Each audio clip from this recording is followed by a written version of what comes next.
Let's wait some minutes, okay?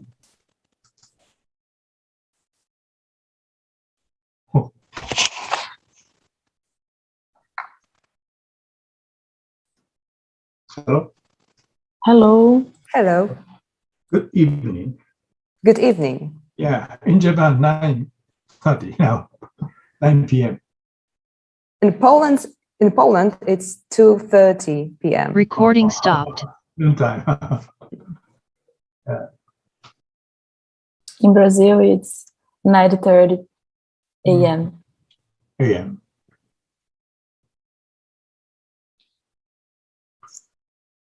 Hello, Hiri. Good evening, everyone. Thank you for being here. Hello. We are ready.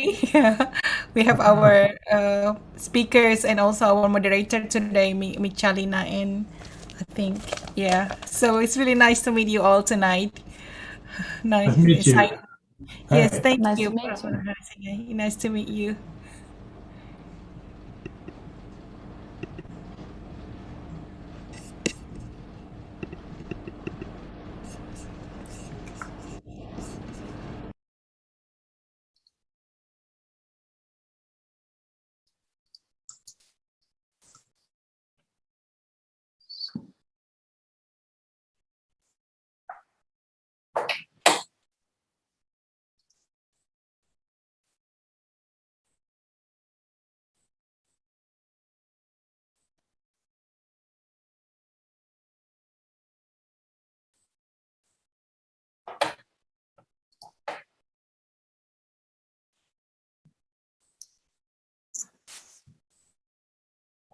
So I think we can start now.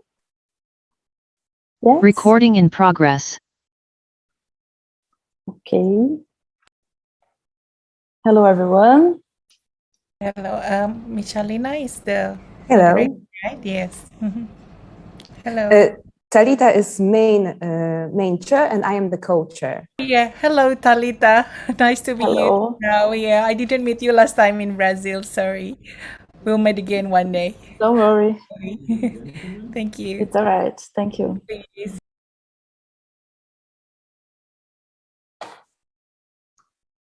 So, hello, everyone. Nice to meet you. Good evening or good morning, sometimes good afternoon. I'm Thalita Del Bello, urban planner of the University of Campinas, and I will moderate this session. Issues and innovation for energy and climate change management in universities in the time of pandemic. It's very nice to see all of you together here for this interesting session. Ms. Michalina, ranking coordinator of the Eden Michalski University, Poland, will be your co-chair. Nice to meet you, Michalina, and thank you for attending. Hello, everyone. I am a co-chair of today's session.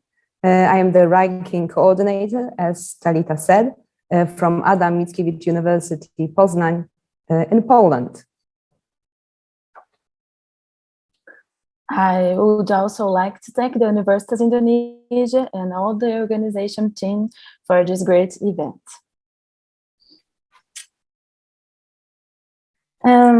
Thinking that universities' campuses are our cities and societies' microcosmos, it is a pleasure to be the moderator of this session and introducing this exciting roundtable to discuss and maybe add more to our understanding of the impacts related to climate and cities.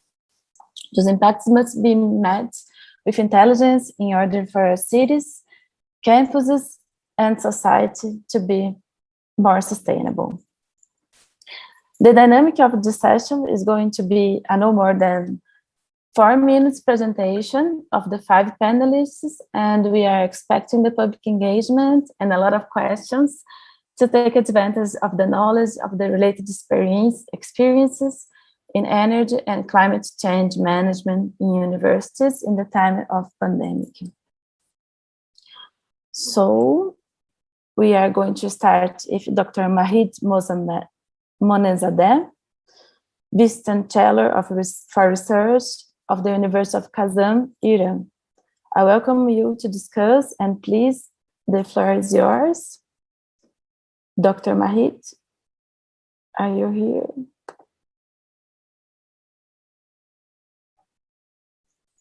Let's see.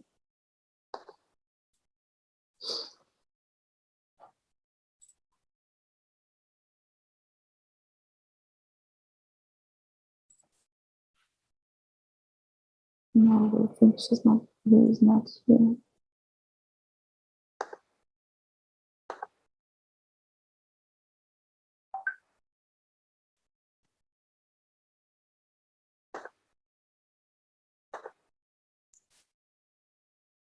I also can't see Dr. Majid Monemzadi. Probably he's unavailable. Yeah, so let's start with Dr. Said Shua Gardezi, representative of Vice Chancellor of the Capital University of Science and Technology, Pakistan. Dr. Said? Yeah, he should be here. Okay, it's very good to see you here. So second video, Sido Shuja Sadfa Goddess. Please.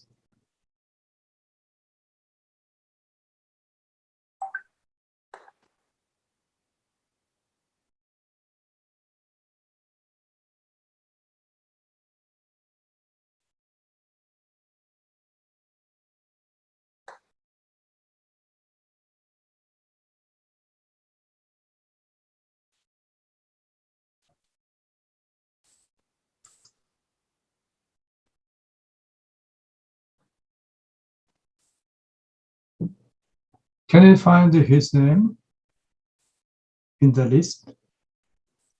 No, I'm not finding. Neither. No. Yes, also unavailable. So maybe next one, Professor Mohammed Jihan Professor from Mohammed, India. the representative of Vice Chancellor of the Aligarh Muslim University, India, Professor Mohammed.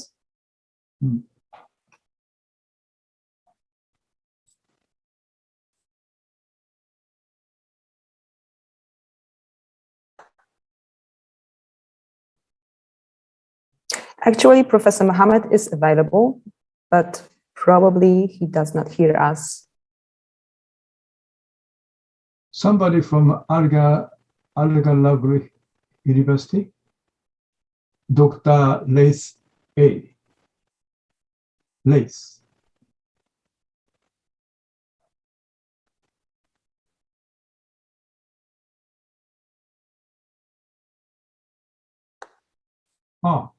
Mohammed Liha. Yeah, I can find his name. Yeah. In the list, participant list. Speaker. Professor Rihan, can you hear us?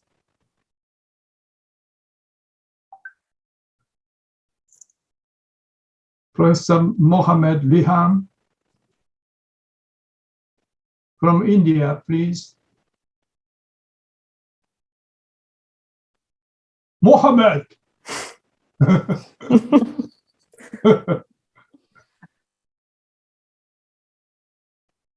Maybe we'll invite Professor Mohammed Rihan later, and now we will ask third next video. person. Yes. Maybe. Okay. So, Ms. Mariuxi Alvarado from the University Ecotech, Ecuador.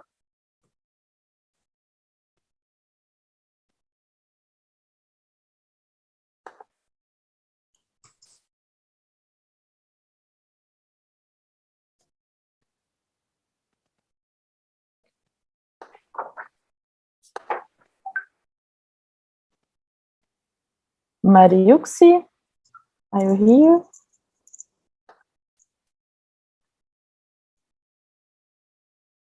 I can't see Ms. Mariuxi Alvarado on the list, unfortunately. So we need to go to our final speaker. Also. No, she did not provide us no video, so maybe she is not here. Okay, so The possibility is Professor Mohamed Ihan and Sid Shuja. we can start with Professor Huki. Yes, How I'm are here. you? Okay, very good. Perfect. So, Thank you for first- being here. No problem. All right. All right. Yes. Thank you Let's very much introduce for. you. Thank you. Yeah. Thank you very much for the time. My name is Sukiar Wahyu. I am the expert member of Green Metric, specialized in data processing and also the IT systems, actually. And in this occasion, we would like to present you that what we are studying. This is still ongoing study. We are trying to revisit the ventilation condition and present a simple way to do some assessment or designing if we are going to build or renovate some rooms. Especially we are doing this in preparation for upcoming offline classes that we are expecting in the near future, because we are seeing that in many countries the rate of people being vaccinated are already increasing. So hopefully the pandemic will over quickly, so we can resume our education normally in offline classroom. So I invite all of you to watch my presentation if you are interested to know more, because as we know, this is only 3 or 4 minutes. And the title of our our paper is Rethinking Classroom Ventilation in Post-Pandemic Situation. Firstly, in this paper, we gather and summarize some existing condition and also existing finding related to the classroom ventilation or public room ventilation in responding to disease, disease that can be transmitted airborne in the air.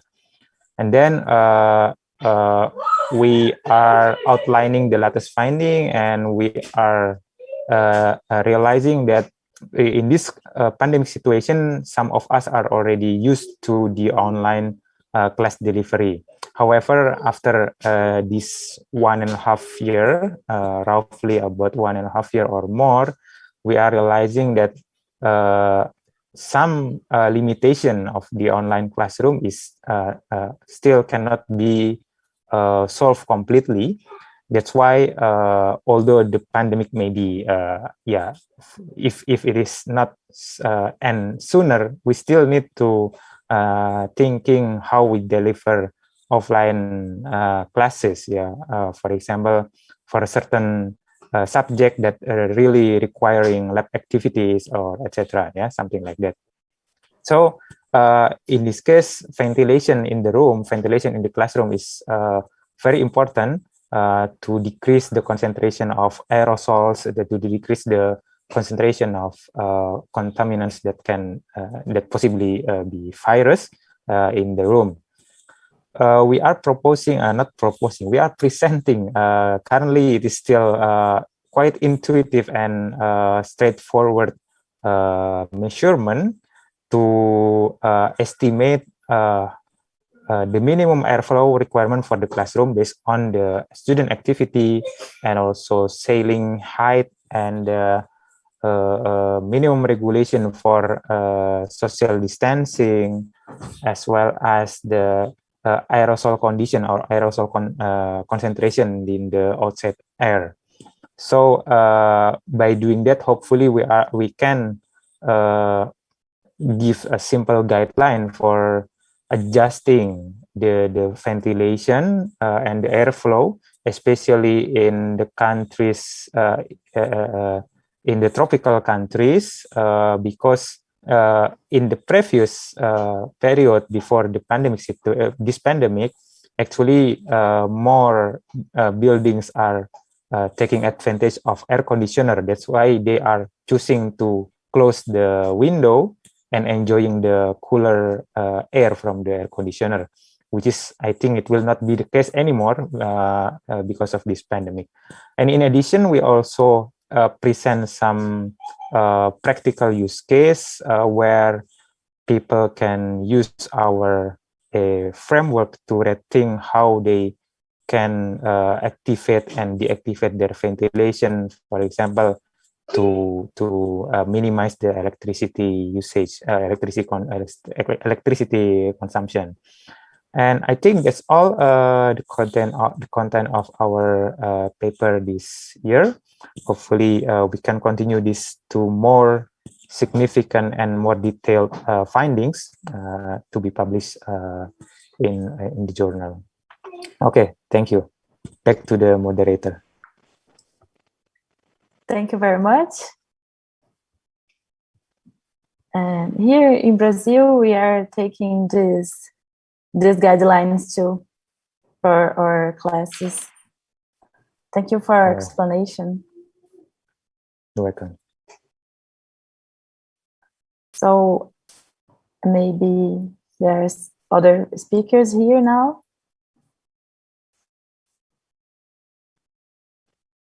Dr. Mohammed, are you available? Yes, I am here. Okay. Good evening, everyone. Good evening. Good evening. Good evening. So I'm thankful to the session chairs, and I'm thankful on behalf of the university, Aligarh Muslim University. I'm thankful to the organizers also for organizing such an important event and giving us a chance to present our experience with this decarbonization efforts at the Aligarh Muslim University campus. So actually, I would say that the theme is related to pandemic. So I would say that pandemic, we have some solutions for pandemic, social distancing and all, but this carbon emission, we do not have a sure shot solution till now. So this cannot wait. So we have tried to continue our efforts during the this pandemic also. So in the university, what we have been concentrating is on reducing the energy related CO2 footprints in the campus. So basically, we have adopted the green sources of energy. We have in the country largest setup of solar PV in any academic institution in the country for last 4 years now. And we have reduced our CO2 emissions by 20,000 kg per day almost. So that has been a success. But apart from that, what we have we feel is that the universities have to play a very important role in terms of creating awareness in terms regarding SDGs, sustainable development, carbon dioxide problem, climate change issues. So we have been contributing, we have been trying to contribute to that also. And you see, in this pandemic, we have also realized the criticality of electricity. So electricity is highly, the volume, in terms of volume, we require a large amount of electricity. And in terms of criticality also, we have seen that how critical electric supply is. So we need to decarbonize this whole infrastructure. So apart from implementing green sources of electricity, we have seen that improving energy efficiency is very important. And the most important component sometimes overlooked is the participation of general people, the stakeholders, awareness campaigns. So we have been we have a very successful experience of when we take people on board, then they participate into the conservation initiatives. So apart from utilizing green sources for electricity generation, using improving energy efficiency, I believe the equally important component is participation of stakeholders. So we are working on that. We have shared in our case study how we have tried to create awareness regarding it, and we have been successful in that also. And we are also contributing to training of like working professional. You see, the electrical field has been changing radically in last few years. So working professional, they may not be aware of the changes which are taking place. So we are contributing to training of working engineers also. So all these, what we have shared in our paper is all the experiences related to adoption of green energy sources, the improvement in energy efficiency, and how we can contribute to training as well as research questions, and how creating awareness, taking people on board, participation of stakeholders is important. Plus, we have also shared in our paper some important insights for the future. That is what kind of changes are taking place in the electricity network because of these green sources adoption, and how that provides us an opportunity. We can work on that also, and that also shows that this is an interdisciplinary, rather transdisciplinary field right now. We need to take on board different departments need to work on it, and that is why universities can play a very important role, because universities have many different departments and disciplines. So this is all we have shared in our case study, and I would like to have any questions which the participants or my co-presenters or the chairs have in this regard. Thank you very much. Thanks a lot. Thank you very much, Professor Mohammed.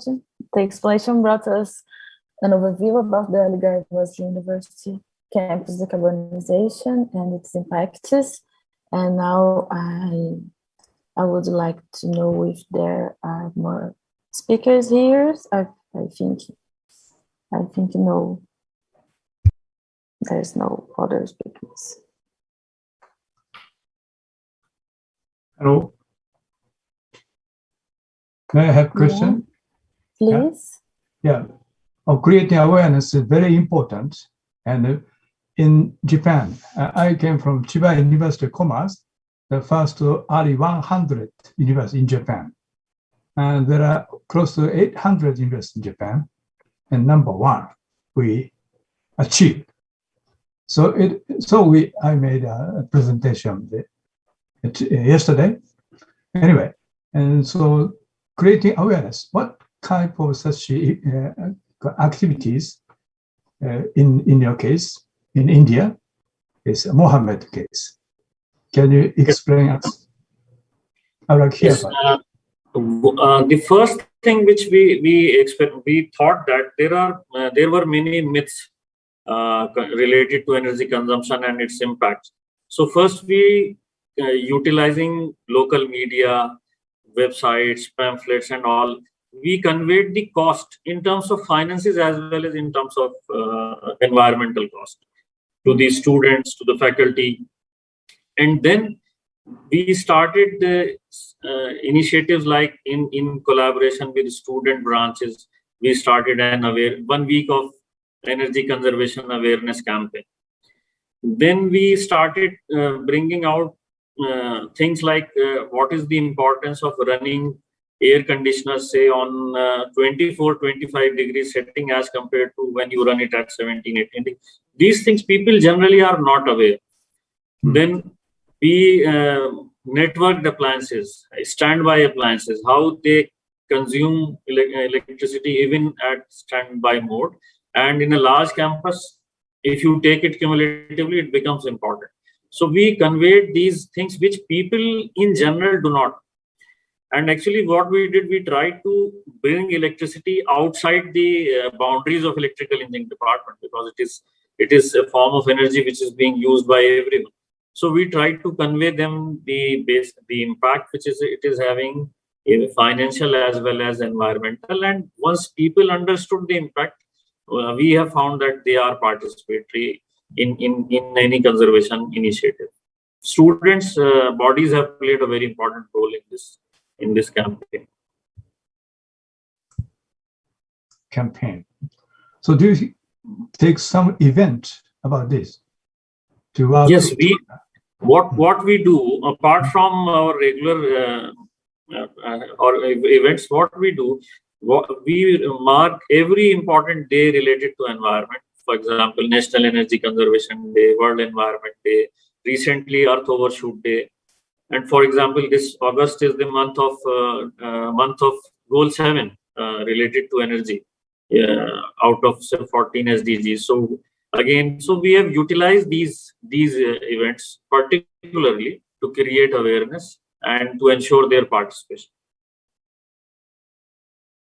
Okay, thank you. In Japan, we do some event like watering. We say, which means in Japanese, is the traditional way to cool down the air by sprinkling water in daytime. Do you do such kind of things in your country? So what we also promote. Yeah.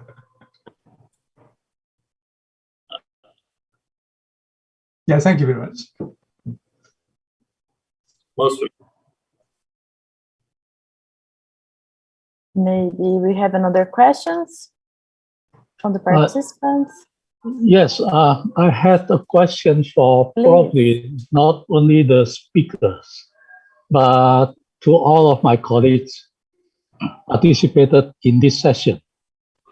Provided COVID will not end, the pandemic will not end, should we provide more energy efficient equipment, or we should change our lifestyle to accommodate continuously education, not teaching but learning system?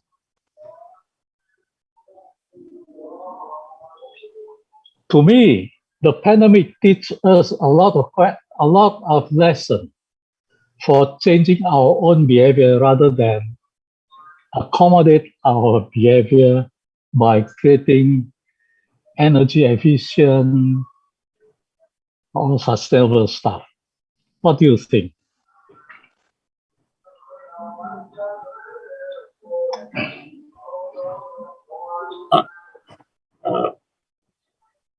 I believe the thing is that this the industrial activities, sometimes what happens, once you solve a problem, once you solve a bigger problem, then the related smaller problems are highlighted.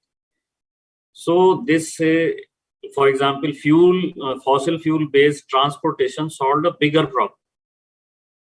So, but once that bigger problem was solved, only then you are able to realize the problem related to fossil fuels based emissions. So I think it may not be possible to completely alter your lifestyle and go back to the earlier lifestyle.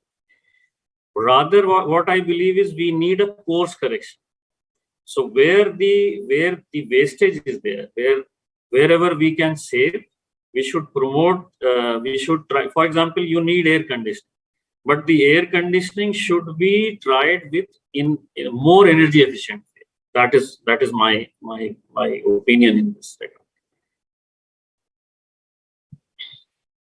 Maybe because the structure of the nation could be changed from very concentrated structure to more decentralized structure. So this means transportation, the need of should be shrinked, less transportation, because in small community could be a more wider spreading in this country.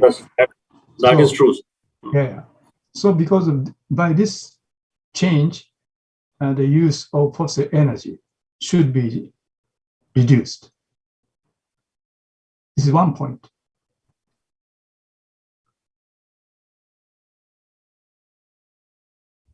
I think in many such countries, they can use naturally based energy, renewables, like wind power or small hydro or something, biomass or sunlight, solar energy. So we can use the technologies more widely. And I think in my country, Japan, it should be done. But it's a very, very political problem. There's some people, they think still it is very useful nuclear power. But we have Fukushima accident, very, very big disaster. So we should change our mind. And now Japanese government last autumn suddenly changed the policy from use of nuclear power to more sustainable energy. So such kind of things should be changed. How about your countries in this kind of political situation? I think in India, the focus is now on solar and wind. Solar and wind both. So, and we have set up a target of 450 gigawatt of renewable energy by 2030. So the focus is completely on solar and wind. Yeah. In Japan, the renewables close to 50%, we should change. May I have a question to all of you? Also regarding renewable energy sources, how they are supported by governments in your country? So my country's government make gold covered by 46% or more, close to 50% until 2030. So 2050, 100% renewables, zero carbon. Yeah, this is a national target now. Okay. This is very sudden change. Last autumn, just changed. Can you hear me? Yeah. Okay. So sorry, I have to join late because I was just driving and just have come to my home. So I'm from Pakistan. So I would like to share my experience with our government. So usually we have same problems as one of our colleagues is from India. So almost the same issues that we are facing. So one of the things that we learned during this pandemic, because we have a very novel situation. So these countries were just developing countries, so they were having very much difficult time.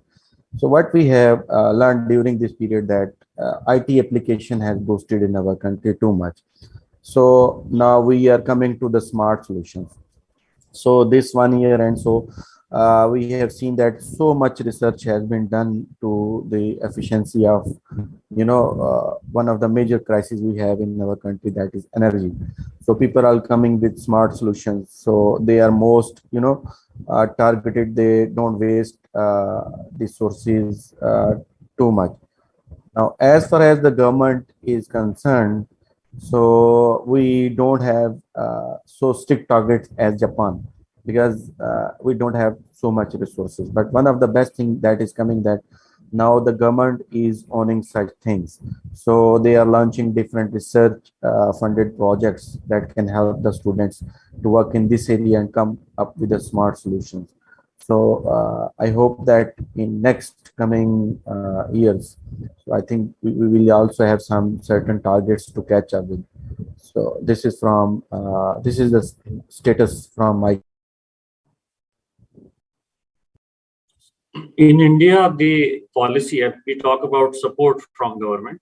So I believe the most important support and successful mode has been this net metering system. So net metering was supported for all category of consumers for many years, and now still it is being given to residential and agriculture customers. Plus, they are providing some subsidy also. That is when you install a solar plant, especially smaller solar plants, that is rooftop one. So they provide you some financial support on that. So these two things are major supporting schemes from the government, and they have some separate support scheme for farmers also, agricultural farmers. So these are the support schemes.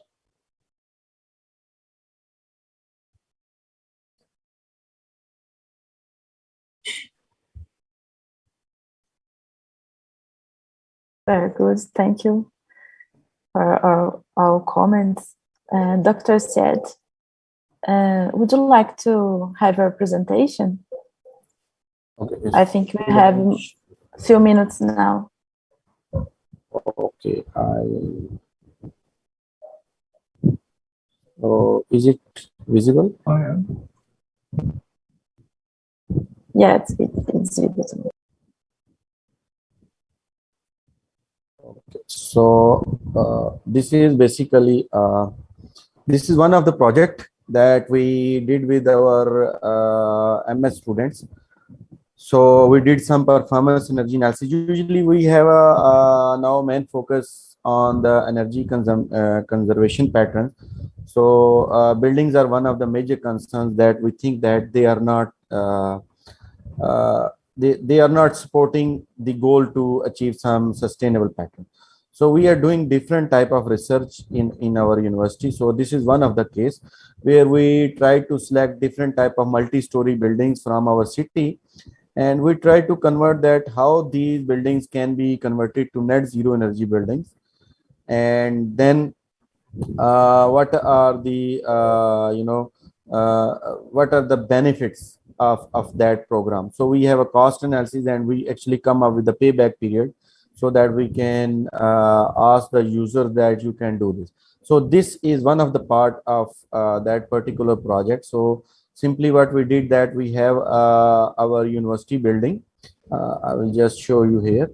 So we selected our university, a building which is near to the university, and since it is in execution, so we try to work that how the sun path, the sun path of the that particular location on that particular orientation will help the to gauge the energy.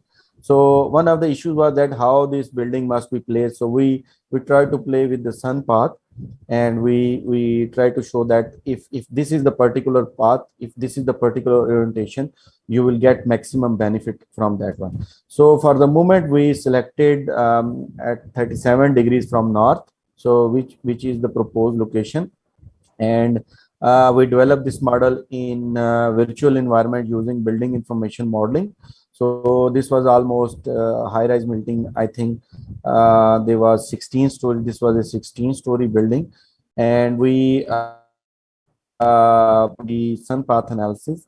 So we did it for the summer season, and we come up that if we apply the sun path analysis and we install different PV panels and all these things on the building, so we have a large potential that we can get from this building, which actually comes to almost you can see 2 million kilowatt hour per year.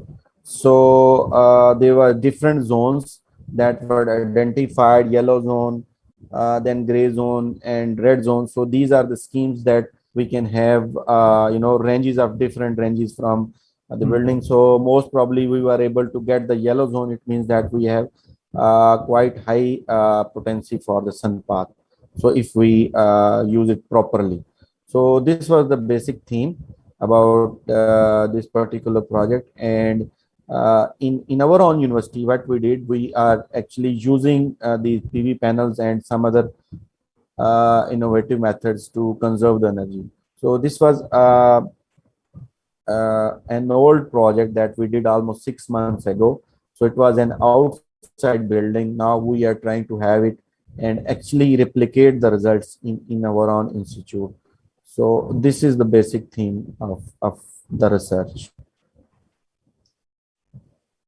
Okay, thank you very much, Dr. Seth. Maybe we have some questions. I have one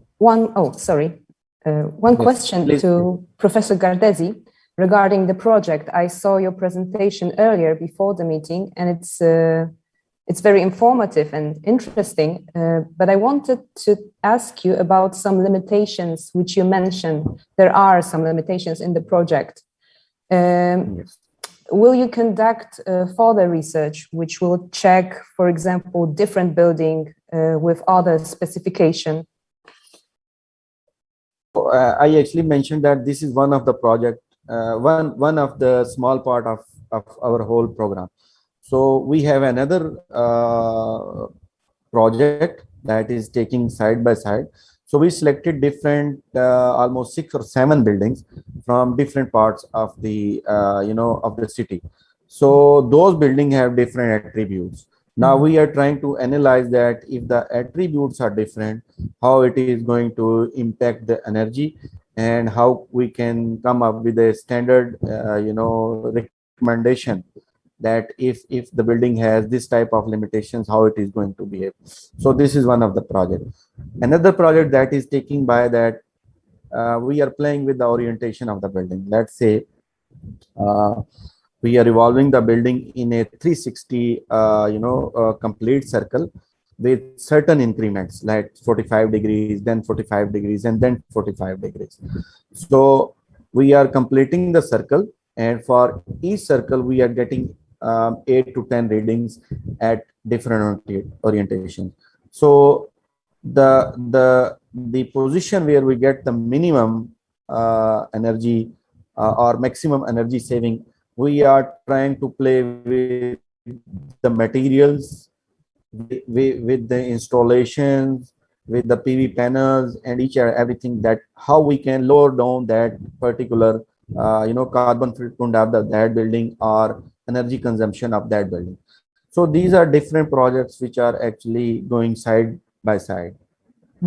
I see. Okay. Thank you. Thank you. And thank you very much. I think we need to stop here because our time is up, and we need to take a break to continue the next section.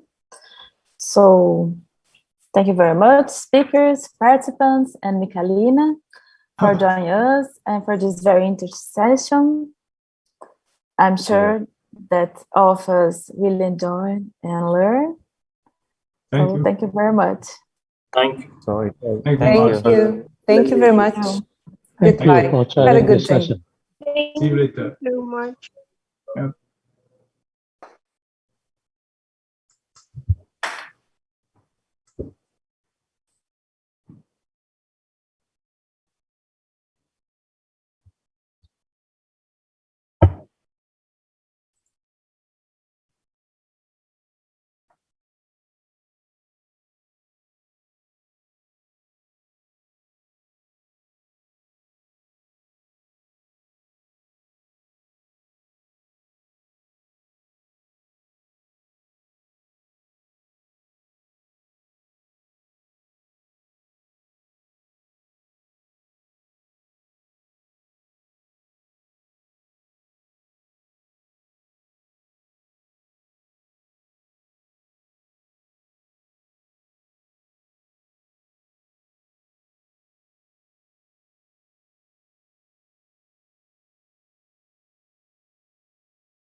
Hello there. Can anybody in the session hear me? This is Martin O'Connor speaking.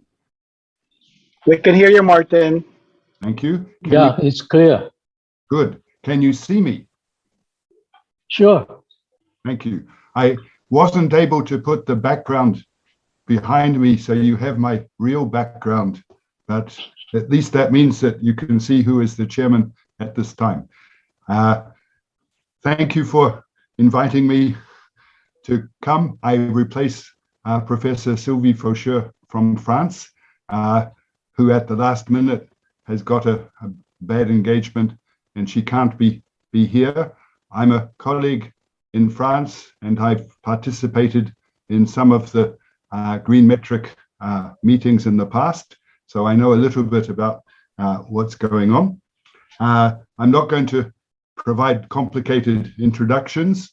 I want to invite each of the speakers to make a short presentation as has been planned. You are each invited to make a short oral presentation of 3 or 4 minutes, and then if that process goes well, we can have time for an exchange for discussion. I can see that there's about 30 or 40 people who are present in the session, so I will try to keep an eye on people who would like to make a comment or speak, but I also invite all of you to use the chat, the discussion. Everybody who wants to can see the comments in the discussion, and that allows you to make a question or make a comment, which I can pick up as chairman or the co-chairman can follow up. And in that way, we can try to make sure that people who want to contribute are visible and are able to speak. So those are the suggestions I want to make. I saw just before the presentation of the invited speakers, is it possible to put that back on the screen so that it's visible and I can refer to it, or do we need to look at the paper version to follow?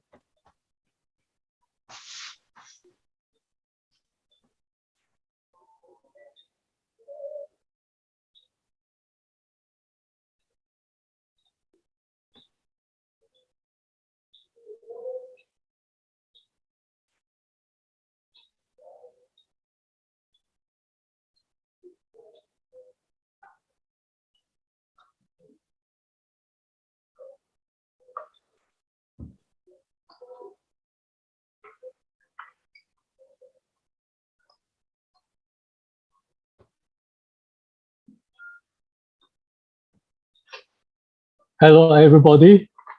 I'm the co-chair. So decide, stay side by side with Martin. I think, Martin, we can go on. The first speaker will be Dr. Arnel Onesimo. He is a Vice Chancellor for Administration of the La Salle University of Philippines in Philippines. Okay. So good afternoon, good evening, or good morning, everyone. I'm pleased to be here in this particular webinar where we're represented by different people from all around the world, right? And we talk about something that is very dear to us, and that is about helping our planet survive even after the pandemic. But my talk this evening is actually focused on one particular area, and that is how we're able to take care of our environment in our transportation system. And I represent the La Salle University, which in my perhaps main points that I'd like to emphasize are the 3 C's. One, provide you with the context of the community, of the campuses that we have, so that transportation becomes an important component that we need to address. Second, the things that we have done in terms of collaborations. And of course, the last would be community engagement and cooperation. In the paper that we have presented, we just presented 2 important initiatives in terms of how we're able to operate a multi-campus setup. I presented to you two main campuses, or the two biggest campuses that we have. One in the center of the capital, Manila, which is actually around 14 million in population, encompassing around 42 square kilometers. So that's how congested it is. The main campus actually is only sitting in a 5 hectare area, but yet it houses around 16,000 students and around 2,000 faculty and staff. And that's the reason why traffic is an issue there. But also, we're presenting to you the transportation system that we have done in our Science and Technology campus, which is around 40 kilometers south of Manila, which is actually very sprawling, 50 hectares, but yet it's actually in a suburb, and there's no access going to and from terminals, so that people in the campus find it difficult to just instead use their own vehicles. So what we have done in terms of that context is to manage it separately. For our Laguna or STC campus down south, one of the areas that we started discussing about greening our transportation system is to replace our shuttle service from the main campus to the nearest transportation hub or terminal, so that they can access public transportation with actually what we call the ZEV, or zero emission vehicles. But we have not done this by just acquiring, we have done this by collaborating with an industry partner called MServe. And that's the reason why the collaboration ensures that we are able to not just link up with somebody in industry, but also work so that it benefits the entire community. So that particular trip or shuttle normally runs around 58 trips a day, and that is something that we have replaced with a zero emission electric vehicle, right? So that's one. But in the main campus, one of the contexts there, of course, is that a lot of people, because it's difficult to find a very safe and convenient transportation, they actually bring their own cars. Parking becomes an issue, traffic becomes an issue. One way to address it before the pandemic was that we partnered with a bus liner company in providing a point-to-point service for people who live down south, maybe not as far back as our STC campus, around 20 kilometers down south. And that partnership allowed us now to change or get the cooperation of our community, both our faculty and staff, not already to bring their own cars to campus, but actually use that point-to-point system, which is convenient, and we have allowed it to park inside our campus. So that allowed us now to save around 50 people at a time in that particular service. Now, what I wanted to emphasize is that that was what we have done during the before the pandemic. But the pandemic hit. Everybody worked online. Working from home becomes the arrangement that we have, and online classes became the mode of delivery, both from our integrated school, that's basic ed, all the way to our graduate programs. And that's the reason why during the pandemic, there was not a lot of transportation that we have actually been doing, but we have already saw some opportunity for us to move post-pandemic. And that is two things. One, to encourage behavioral change to use bicycles both in the Laguna and in our main campus in Manila. And that's the reason why we're preparing our infrastructure to accommodate and at least convince most of our community members to shift, those who live nearby, to use the bicycle. And this is actually because there was an uptake also on the use of bicycle by the locality. The LGUs provided specific lanes now in all the major streets for bicycle lanes, which is not there before the pandemic. So we're riding on that particular trust of the government to allow our people, also our community, to do that. But second also is we wanted to encourage more walking. The campuses is very short, and sometimes they just use tuk-tuks or any other tricycles around campus, but we want to encourage walking, and we want to make our campus more walkable. So we have been planning and envisioning and dreaming that instead of using all of these tricycles, we would actually encourage them to do walking on campus by providing them facilities and walkable walkways. So I guess those are the main points that I have. If you want, You can watch the details in my video presentation in my paper. Thank you very much, Martin and Gudawan. Okay. Thank you very much.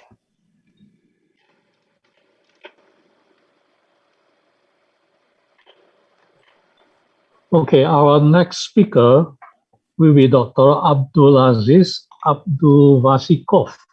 He is a Vice Rector of Tashkent State Agrarian University. Thank you very much. Ladies and gentlemen, let me welcome all the participants of this evening event. My name is Abdulaziz Abdul Vasikov. I am the Vice Rector of Tashkent State Agrarian University. Thank you. The outbreak of COVID-19 pandemic is nowadays deemed significantly challenging globally, since both the number of cases and deaths is increasing at an arithmetically progressive rate today. Uzbekistan confronts an increased risk of catching infection as a country in close juxtaposition to the preliminary central point of the pandemic, and to intensively tackle with the spread of COVID-19. All of the social activities, such as transport mobility, were restricted and slowed. Notwithstanding the validity and reliability of such responses in social practice, these responses have to a higher extent influenced our common life being. However, the impact of this influence is still indefinite. Together with a focus on academic staff and students of our university, to extend our actual knowledge repertoire with reference to several aspects of the COVID-19. Particularly, we investigated how academic staff and students' attitude, behavior, and discernment could change owing to the crisis of public health. Our short interview and questionnaire examined the actual sensitivity of the staff and students against setback in crucial decision-making of daily regimes and past and future traveling modes in the case of health concern. Besides that, our second target with theoretically calculated potential emissions from different transport modes traveling from A to our university to show how we affected transportation. It's one of the directions of UI Green Metric University rankings by shifting to an online education. We organized an interview and created our survey dataset to collect information in regards to the travel attitudes of the academic staff and undergraduate students of our university. An online interview through a Zoom platform and questionnaire through Telegram social network was held and distributed between April and May 2020. By this time, all of the students and the academic staff had suffered travel restrictions, thus making possible for all 50 interviewers who own a car and 362 out of 600 survey respondents to compare their traveling options within the both before and during pandemic and forcing contracting risking of COVID-19 from multimodal transportation. Our dataset originating from the cross-university people investigation denote two main areas of our interest. First, to distinguish the use of multimodal transport available in Tashkent, Uzbekistan. Walking, biking, car driving alone, carpooling, taxi, autobus, and metro, before and after the enforced restrictions. Second, to perform the related foreseen risk assessment of contracting the COVID-19 and the discern effectiveness of the mitigation measures on travel. The interview and questionnaire targeted about emphasized 2 files with an item list and 5 specific survey questions.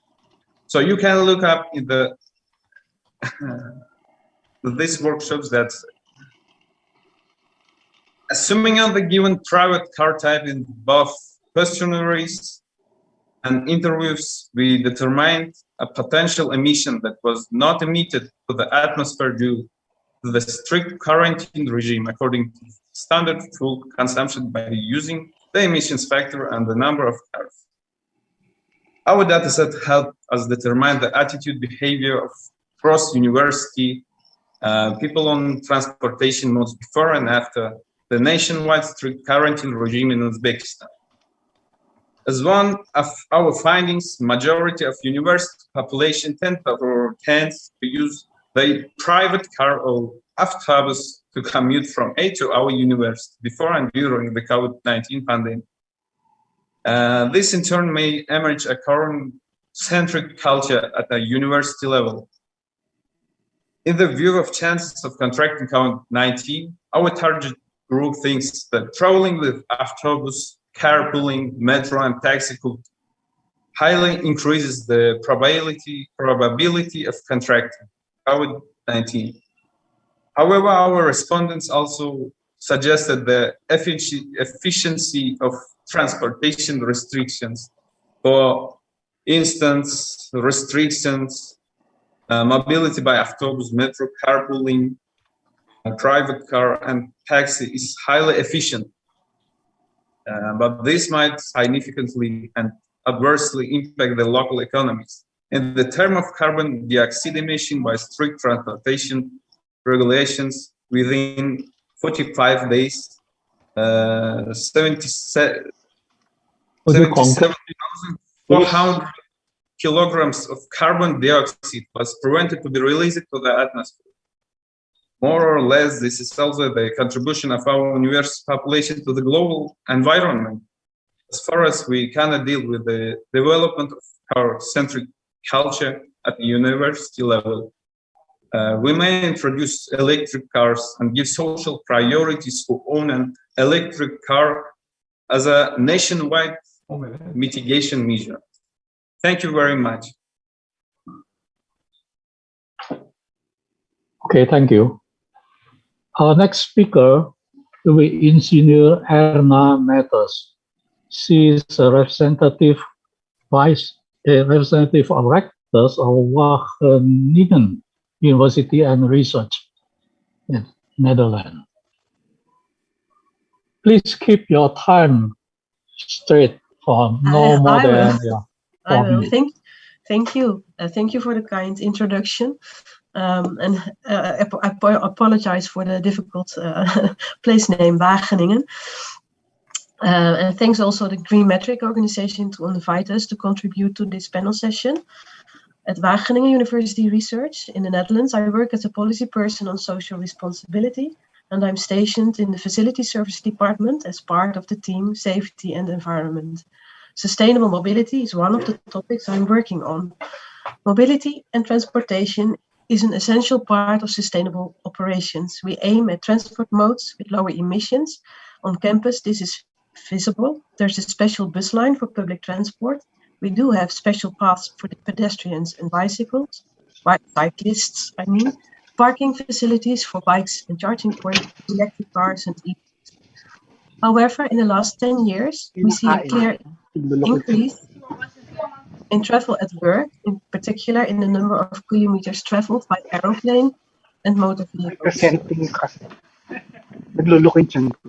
I hear some noises. We already did take several measures, and what we could do more was bundled together in a mobility plan up to 2030. Measures for the short term are part of the implementation agenda, and the plan and the implementation agenda can be found on our website. The policy focuses on sustainable transport options such as encouraging cycling and public transport, discouraging travel by car or airplane, and at the same time we want to make all transport that we use more sustainable. Well, a lot to tell about it, but I have to keep it in 4 minutes. But one of the main points we work on is to encourage the use of public transport for business travel within the Netherlands and to nearby destinations in Europe. We also facilitate and encourage the use of video conferencing options and do promote commuting by bicycle and public transport. And on top of that, also use more electric vehicles in operations, but also in transport for delivering companies. Our ambition or target is a reduction of carbon emissions from all transportation of at least 2% per year, reaching a 25% reduction in 2030, and that's only for transport and mobility. The COVID-19 pandemic had a large impact on travel patterns at Wageningen University. International travel was nearly impossible. Most of staff worked from home, and also almost all student activities went online. It had a great impact on our carbon footprint. It did accelerate many changes in working patterns. During the pandemic, new working arrangements were developed. We all did get used to virtual meetings and working from home or elsewhere, whatever place was suitable for working.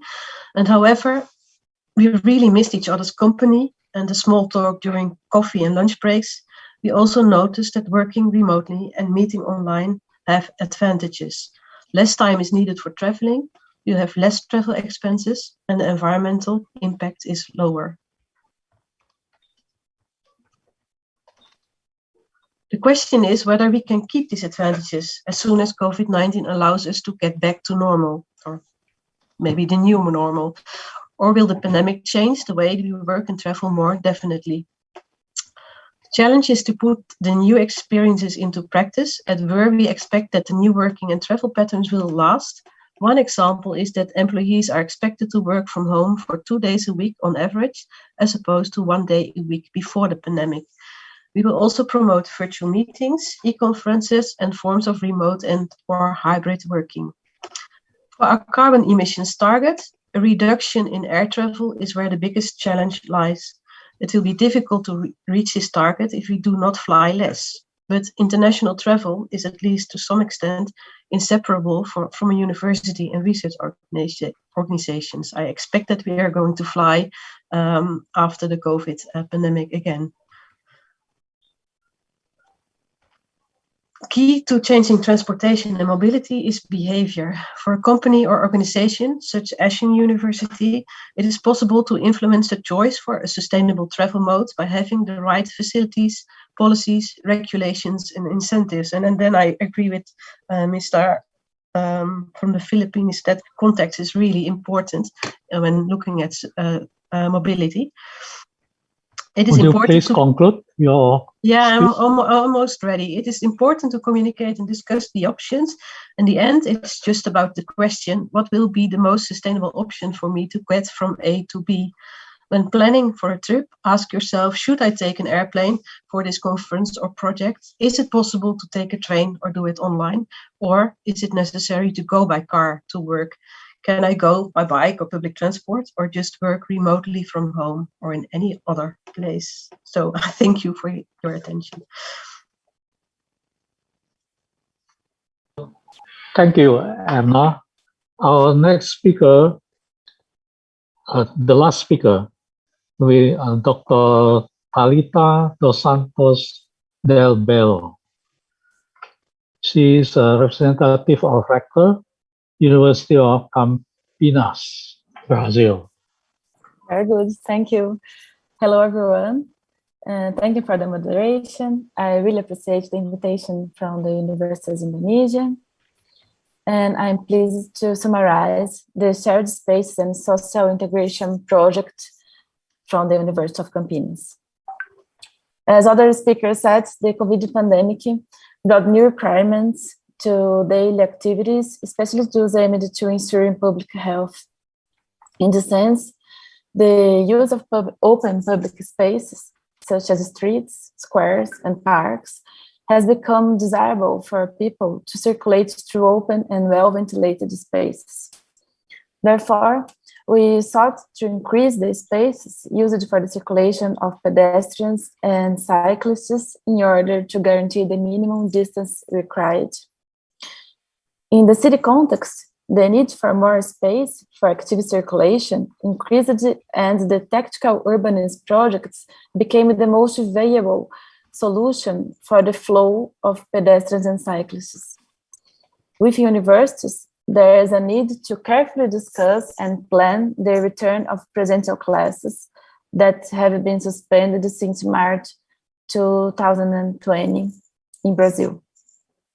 For the implementation at the University of Campinas, we used 3 concepts: tactical urbanism, complete streets, and living laboratory. Tactical urbanism is urban design applied to streets through temporary and low-cost interventions to test, assess the effectiveness and community acceptance of the proposed modification. And the complete street is an application of urban design aimed to safety, comfort, and accessibility for users of all modes of transport. The main goal of the complete street is to improve the quality of life through the appropriation of the street as a safe public space. And for the need for rapid implementation due to the emergency situation and the required recovery of the local community, living labs are implemented as innovative systems for transforming society through a co-creative process that enables the integration between research and application in the territory of the university.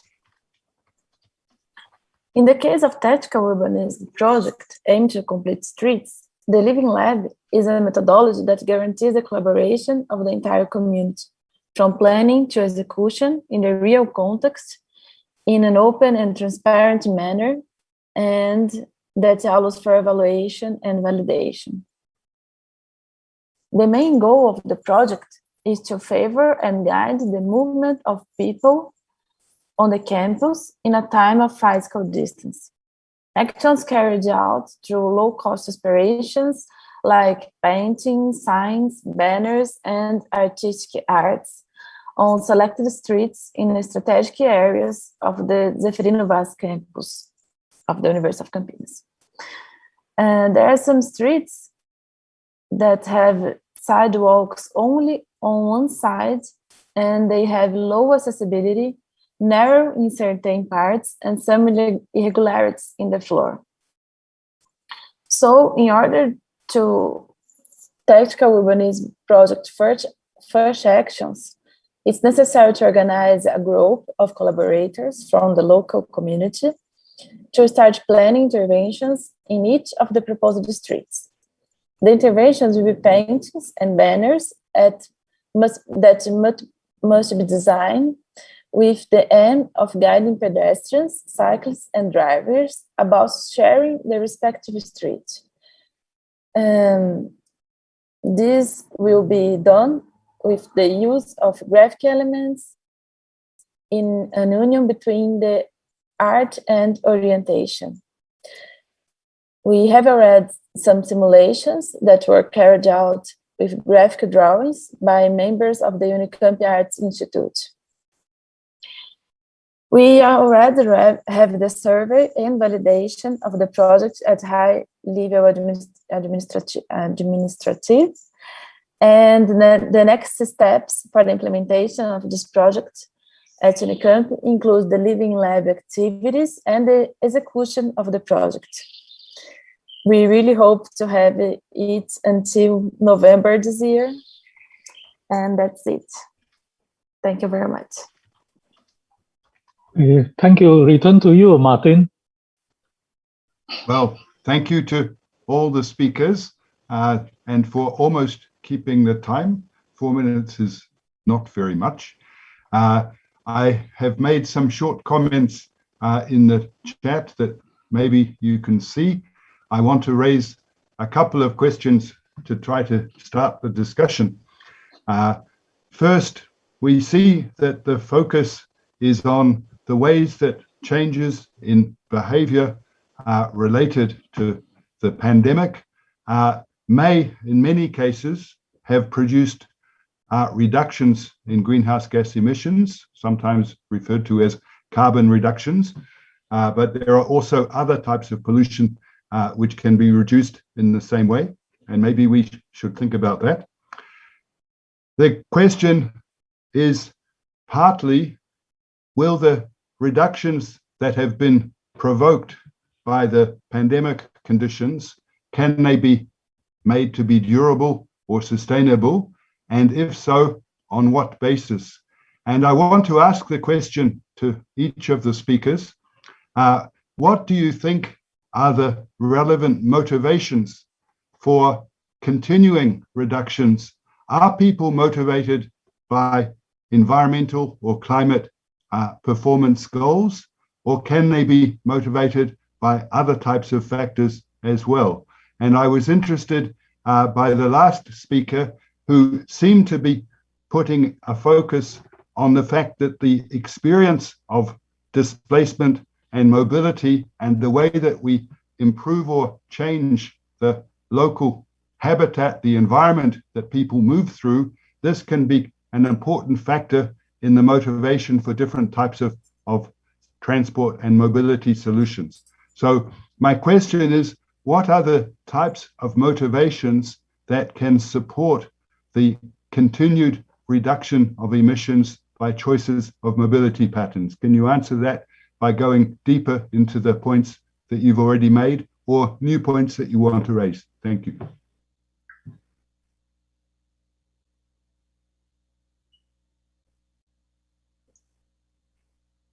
My question is to all of the speakers, so I invite any of you to take the microphone and to make a short reply if you want to. Please feel free. I think the key for this change is to have safety and comfort for all users. So I think when the pedestrians and cyclists have this comfort and have the safety to walking or to cycling around the campuses, this is the implementation that can be done. Because other users, people who go to the university with cars, with her own cars, need to respect this new change, this new opportunity, and this new culture, I think. Thank you. Thank you. Do we have any other comments about the question of motivations for ongoing reductions? Yes. Martin, Yes. if I may, I think the question of motivation will always be also a function of options that you are able to give the members of the community. If there are no options and initiatives that you have offered, then there will be no change in behavior unless it comes from within. So what we endeavor to do perhaps is to encourage them by providing them better alternative. And what is better alternative for transportation? One, it's supposed to be safe. It's supposed to be convenient as well. And of course, it's supposed to also be something that is very accessible to them. So in our case, for instance, the use of the point-to-point system in collaboration with the bus company is one such initiative. It's an air-conditioned bus. It's safe for them. It's convenient because they don't have to stop over a lot of bus stations. It's one point to the point where it's near their house. So in doing so, we provide them an alternative. And I guess that's where behavioral change can be encouraged. The second one that I think we can also do is to provide them initiatives or ways to encourage them to use alternative green transportation, like for example, the use of bicycles. Culturally, Filipinos are not bicycle users. I mean, especially in the metropolis when there's a lot of private vehicles and the like. So one way to encourage them is to provide them opportunities to share a bike if they are just living near the area, or to have specific parking facilities that will be more convenient, safe for them to bring their bike and store it there. So I guess those are some more tangible ways of encouraging them to start it, and then later on encourage them to make it a habit. Of course, there are other factors, peer pressures, etc., that will actually help along the way. Thank you. I want to follow up with a short question. Everybody knows that in some parts of the Netherlands, lots of people ride bicycles. It's very different in France. In France, people ride bicycles on the weekend for sport or for recreation, but not so much unless you are very poor for transport during the week. So even in Europe, there are quite distinct cultural factors. And I think the point you make there is important. What is the status and the relation people have to those types of solutions? It's not. Recording in progress. So yeah, that's the context is so important for what possibilities or options you have to travel around. And for the Netherlands, it's that we are a small country. We have a lot of cycles, and there's no cultural. We don't think people are poor if they cycle. Especially, we have very expensive cycles as well. So, so for the Netherlands, we have I think an advantage, but at the same time we have the difficulty that we are more depending on flying if we want to go abroad or to far away. When we go to France, of course, we take the train, but so I think context is so important, and also cultural things and feeling safe, the safety of traveling around. And that's why in the Netherlands a lot of people just take the bike to go for work, because it's also even quicker to get there if you take the bike, because if you sometimes traveling by car, it takes a little more time than to go. You can easily go. It's very easy to go from A to B, but for only a short distance. So for the longer distance, and what we see at our in the Netherlands, that people tend to work on a greater distance from work, so they don't cycle anymore then, because then they take a private car. And that's something that we also encounter. I don't know if this is a good answer to the question. But Well, it's not for me to decide if it's a good answer. I'm sorry. Maybe the question is it a good question, but several of the speakers, you raised the question of, can we estimate or measure the reductions in emissions resulting from different types of behavior change during the pandemic, but also are there any further remarks you want to make about the procedures or the challenges of estimating the emissions outcomes of the different behavior and the different systems that are put in place?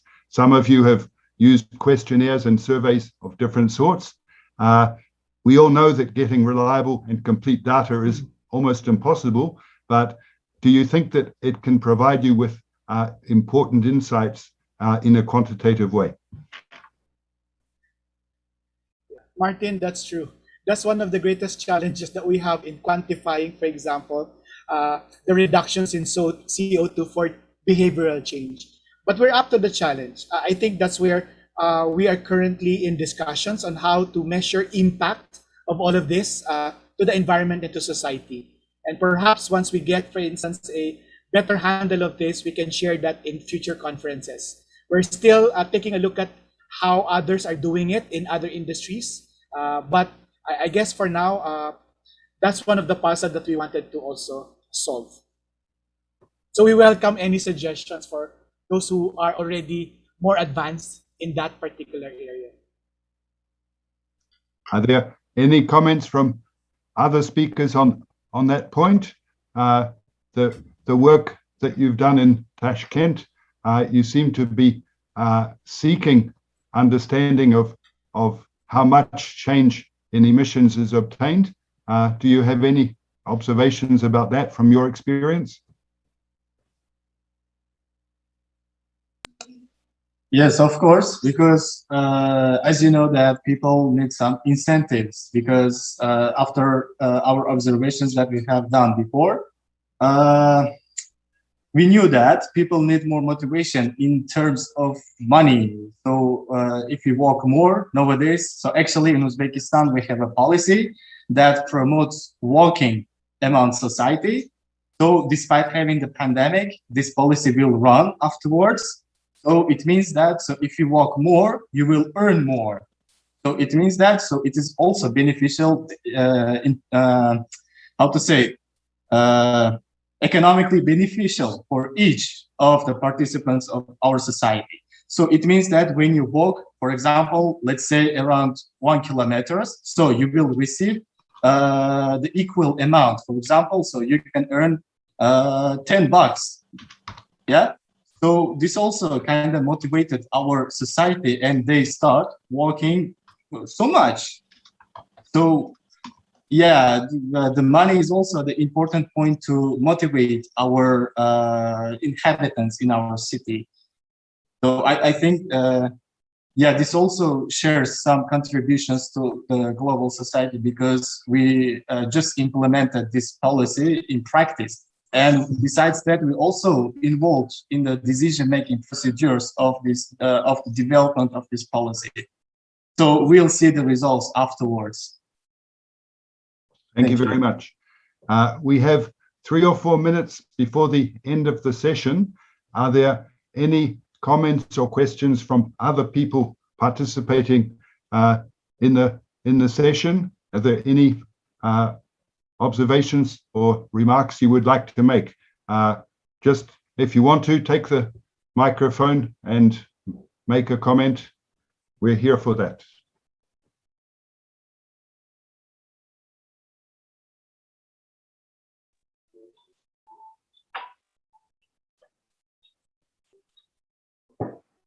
You are all like my students in our online teaching sessions. Everybody hides behind the black square and doesn't say anything. So come on. So I will add something. I think basically it's a mobility rather than transportation that count after the pandemic. We move, therefore we think. One famous architect said that.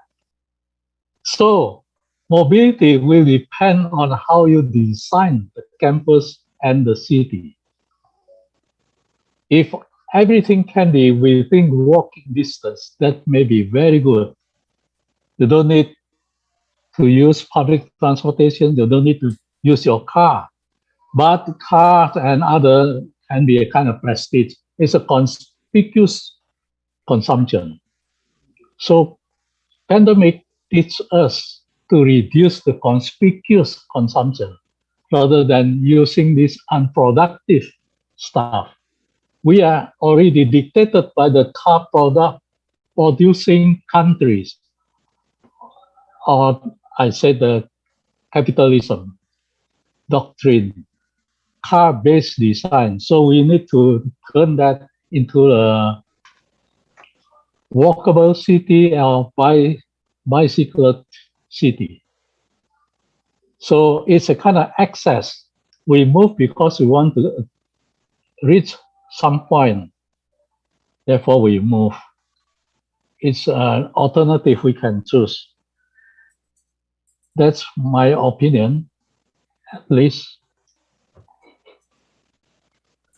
So, listen to you, Martin.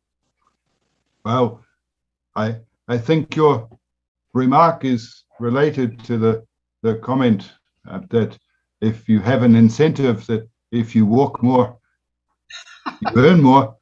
This, as I said in my chat comment, this is a revolution for some of the societies that have become completely dependent on car mobility for the majority of people. And we know in France, our society has gone from children walking to school to now 90% of children are delivered in cars or sometimes in buses, but very few children walk to school anymore. And sometimes this is explained to be a problem of safety, but it's also a question of habit and even a question of prestige. Parents feel that if they are not able to take their children to work, to school in a vehicle, it means that they do not have money. So it's a social status problem. And we see that all of the different types of factors that you've mentioned in your presentations, they are linked together in quite complicated ways. So that's the final comment that I would like to make. Thank you all for your contributions. Everybody knows that the presentations are available in the system of the conference. So you should feel free to go back and look at those presentations and continue to exchange. As we come to the end of the presentation, people finally start to write comments in the chat, as I suggested at the start. So now we can say you are offline into the next session, but you should keep up the exchange. And in many cases, you've got access to people's emails and so on. So you can make exchanges on a bilateral way if you want to do that. And of course, that's part of the purpose of these conferences, to allow people to link up. So thank you to everybody. Thank you to my co-chairman for giving me a very big helping hand, because I arrived rather late in the process with only very limited information. So you did a very good job to make my contribution easy. And thank you also for your comments to everybody. Thank you. Thanks, everybody. We should return to the main room probably for the closing session. Goodbye, everybody. Thank you, Martin. Thank you, everybody. Thank you very much. Bye-bye.